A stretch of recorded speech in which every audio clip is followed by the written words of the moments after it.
commencé à travailler dans une usine américaine qui était implantée à côté d'Alençon,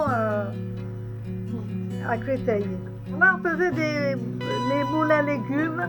On rigolait pas parce qu'ils regardaient même quand le temps qu'on mettait pour aller faire pipi. Il fallait demander l'autorisation. Je ne sais pas si vous avez connu ça.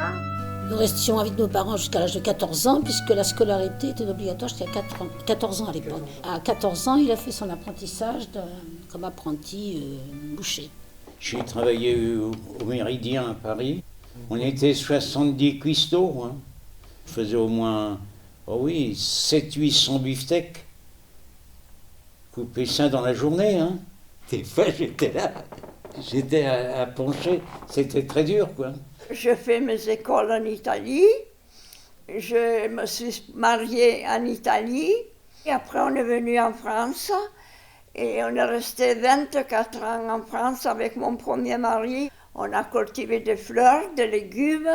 Et en dernier, on avait pris des magasins à la Seine-sur-Mer. On faisait la poissonnerie, fruits et légumes et fleurs. Moi, je faisais la fleuriste. Et ça me plaisait beaucoup. D'ailleurs, j'aime beaucoup les fleurs. Même après que je ne faisais plus, j'allais y garnir les voitures, y faire les corbeilles et tout. J'ai mené les grandes grues qu'il y a sur le port, dans l'arsenal. Hein? Contrairement à ce qu'on peut croire, c'est un travail de précision. C'est de la dentelle. Il ne faut pas...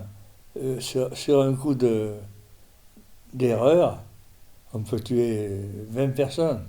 Vous êtes dans la cabine, mais un bout de flèche, c'est pas du tout pareil. Hein. Mon père, il était coiffeur.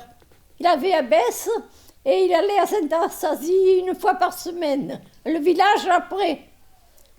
Parce qu'il n'avait pas de coiffeur d'autre. Il ne voulait pas que je fasse coiffeuse. Il a dit c'est pour les hommes, pas pour les femmes. Alors ça fait que j'ai pas fait quoi, pas fait coiffeuse. Et là, vous voyez, moi je triais les châtaignes. Je sais pas où c'est. Je crois que c'est à l'usine ça. Je crois que c'est à l'usine de marron. Colombrière. Les marrons, il faut bouillir. Après, vous les prenez, vous les épluchez. Attention de ne pas les toucher. Après, vous enlevez la petite peau. Et la petite peau, faire attention de ne pas toucher. Il faut que le marron glacé, il ne soit pas touché. Alors on prenait doucement. Même surtout, faites attention. Hein. Faites doucement, il va lever. Et c'était pas facile. Hein. Le maquis, il était derrière, hein, parce qu'à Autun, il y avait des maquisards. Hein. J'étais à 40 km de rasoir. J'ai eu tellement peur que parce que le lendemain, ils étaient chez moi. Vous savez, quand les Allemands sont arrivés, au mois de janvier que c'était, eh ben j'ai monté sur l'arbre jusqu'au-dessus. Les Allemands, ils venaient, ils nous faisaient lever du lit, se coucher dans le lit. Ils étaient pas gentils, ils prenaient les filles, ils lui coupaient les cheveux à ras. Et parce qu'ils trouvaient des petites maisons qui n'y habitait personne, ils habitaient eux, ils se faisaient faire à manger et tout par ces filles. Les Allemands, ils ont fait beaucoup du mal. J'avais 6 ans quand la guerre s'est déclarée. Il y a des souvenirs qui m'ont marqué surtout. C'est quand j'étais en primaire, comme bien entendu, l'école était habitée par les Allemands. Il y a eu le bombardement, je ne sais pas si vous en avez entendu parler. C'était ma classe qui était en travail, si vous préférez, quoi, avec la maîtresse. Et on n'avait pas entendu la sirène du village. Et c'était celui qui faisait le jardin dehors qui a appelé la maîtresse, qui lui a dit « Vous n'avez pas entendu, il y a alerte ». On n'a pas mis longtemps pour prendre les jambes à l'autre coup, c'est le cas de dire. Traverser Carnoul en trombe, on s'est retrouvés avec un groupe dans la colline. C'était midi 2 ou un truc comme ça. Et les bombes ont commencé à midi 4 ou un truc comme ça, vous n'avez qu'à voir. C'est impressionnant quand vous avez les bombes qui tombent à côté sur un sol qui est la clafie de rochers, si vous préférez. Ça résonne que c'est pas vrai. Et on partait de la maison et on allait se cacher dans ce ruisseau là. Il n'y avait pas d'eau, mais enfin, on allait se cacher là. Et on entendait les avions qui roulaient là. Et les bombes qui tombaient, on les voyait tomber. À Carnoul. C'est pas loin, Carnoul. On voyait les bombes tomber pendant la guerre.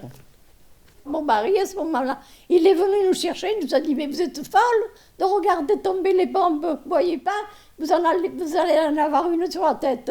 Le premier, c'est le gros. Pardonner. J'en pleure. J'ai refusé de pardonner à ma mère le mal qu'elle m'avait fait sur son lit de mort. Est-ce qu'on peut donner un conseil à Jean-Pierre? Vous avez tous vécu des moments difficiles dans votre vie, peut-être qu'on vous a fait du mal.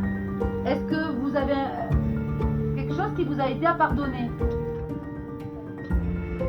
Allez-y, lisez-le. La confiance. Je ferai confiance à ma belle-fille. Je l'aime beaucoup et j'ai beaucoup de confiance. J'aime bien quand même aider quelqu'un quand je peux. Si je peux pas, ben, je m'en occupe pas. La gaieté. Alors la gaieté, ben, ça on en a besoin tous. Oui, ah ben ouais. Et normalement, ben, la gaieté, ça se présente par les fêtes. Ça se présente par une naissance, ça se présente par beaucoup de choses. Je me rappelle qu'à l'époque, on avait les bougies à la maison, on n'avait pas de lumière, on n'avait pas de WC. La nuit, il fallait aller dehors. On avait un seau exprès pour le WC. On allait au WC, et quand le seau était presque plein, il fallait aller le vider dessous l'église. Et là, il y avait la place, les gens jouaient aux boules et tout. Et tu voyais des gens vite partir là-bas derrière. Mon Dieu. Vous savez, le confort qu'il y avait, il était un peu zéro. On s'est chauffé pendant longtemps avec la cuisinière. On a fait parce qu'on était privé aussi de gaz. Avait droit aux bouteilles de gaz. Les femmes qui avaient un bébé ou étaient enceintes. Parce que pour les biberons, les trucs comme ça, il y avait une priorité. Parce que des bouteilles, il y en avait, mais c'était plus que sélectionné. Il y avait un numéro pour chaque chose distinct. Vous ne preniez pas ce que vous voulez. Je me rappelle que pendant longtemps, même après la guerre, eh bien, on avait toujours les cartes de pain. Un souvenir qui me reste, c'est celui de le premier pain blanc que ma mère a fait. C'était un gâteau. Après le pain de maïs, farine blanche, hein? On avait perdu le goût. À l'époque, nous, on avait le jardin, on avait tout. On ne souffrait pas comme les gens, ils n'avaient même pas une chose à boire. Mon père avait une vache, des moutons, des jardins. Les femmes peu chères, elles venaient. Monsieur Fayet, vous n'avez pas un peu de légumes? Ça faisait peine. Et mon père allait au jardin, il lui ramassait toujours un peu de légumes. C'était le beau temps, mais le mauvais temps. J'ai passé mon certificat à 11 ans et demi. Il fallait aller jusqu'à 14 ans. Mais enfin, comme je travaillais assez bien, j'ai passé 11 ans et demi après pour aider à la campagne, mes parents et tout. Pour travailler, j'ai toujours travaillé à la campagne. C'était la vigne, les arbres, et vraiment fatigant. Tout le temps, piocher les vignes, les tas de sarments, planter, sarcler, tout, faire tout. Quand les fleurs fleurissaient, tout ça, il fallait vite les couper, les mettre au frais dans l'eau, et après faire les bottes de 25 œillets, 25, tout ça. Des fois, on faisait 10 heures, 12 heures par jour. Je garde de beaux souvenirs de toutes ces tâches, parce qu'on était proche de la vie, de l'origine des choses. Lorsqu'une poule couvait, par exemple, mon père l'enlevait du poulailler, il l'installait dans une grande caisse en bois avec de la paille, il la protégeait, et il la montait au grenier, avec les œufs, bien sûr. Et nous avions interdiction de la déranger. Maman, dans le tiroir de la cuisinière, c'était une cuisinière en bois à charbon, elle avait installé un sac de jus, certainement, et elle mettait du jaune d'œuf avec de la mie de pain pour nourrir les poussins. Et quand mon père montait au grenier pour voir si les œufs étaient clos, je disais, on était en bas de l'escalier, on attendait, et il avait les mains pleines de poussins. Mais pour moi, c'est des souvenirs merveilleux, tout ça. On a pris un paquet d'eau, on les a mis sur la porte, on a tapé sur la porte, et là, tout dans la cuisine. Dans la galerie, oui, c'était super dangereux, mais enfin, C'était notre jeu favori. Hein? C'était tellement bien. Jusqu'au jour où le butoir il a cassé. Et on a déballé toute la pente avec le chariot. Casse-cou quand même, hein, ces messieurs. Hein. C'est les garçons qui faisaient des bêtises et ils s'échappaient. Et ils nous laissaient les filles toutes seules. Alors, on nous vendrait, nous.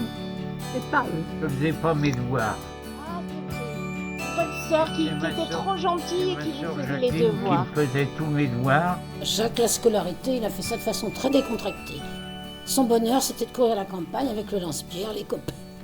Et ma soeur, elle me faisait le travail. Alors quand je revenais, je me disais qu'il travaille bien. J'aurais préféré perdre tout que ma soeur. Ah ouais. Le meilleur souvenir, c'est quand j'ai rencontré mon mari. C'était déjà des Italiens qui étaient partis d'Italie là-bas et ils étaient venus se cacher chez mon père. Et c'est là que j'ai connu ce jeune. Celui-là, c'était un amour. Alors, je l'aimais tellement, je ne pouvais pas le laisser. On s'est mariés, j'avais... Quel âge j'avais? C'était jeune, hein? Ma femme, j'ai connu, elle avait 24 ans, 23, 24 ans, 23 ans. Quand je l'ai vue, un coup de foudre, quoi. Tous les dimanches, j'allais la voir. Alors on écoutait des musiques polonaises, parce qu'ils sont d'origine polonaise, hein. Et ça a duré 1 an. Alors, fiançailles, tout. Quand on s'est mariés, on avait invité pas mal de monde, il y avait pas mal de monde. Le parquet dans le jardin des beaux-parents. J'étais bien avec ma femme. On a vécu quand même 45 ans ensemble. Lui, au départ, quand on s'est mariés, il dépannait les postes, parce qu'il travaillait aussi pour la base, hein, les radios qu'il y avait, tout ça. Il a embobiné les traceaux des postes, il les faisait à la main. Alors, il faisait une installation pour ne pas brouiller les fils des traceaux qui étaient grillés. Alors, j'étais souvent mise un peu à l'épreuve. Il dit, tu peux me tenir ça? Oui, je peux te tenir ça. Il y a un jour qu'on a pris le jus tous les deux, parce qu'on s'est fait une bise au milieu de tout ça. On a pris le jus. Après la guerre d'Algérie, quand j'étais libéré, définitivement, nous sommes mariés. C'était quelqu'un de bien. Et j'ai adoré. J'ai été heureux. Et surtout grâce à ma femme.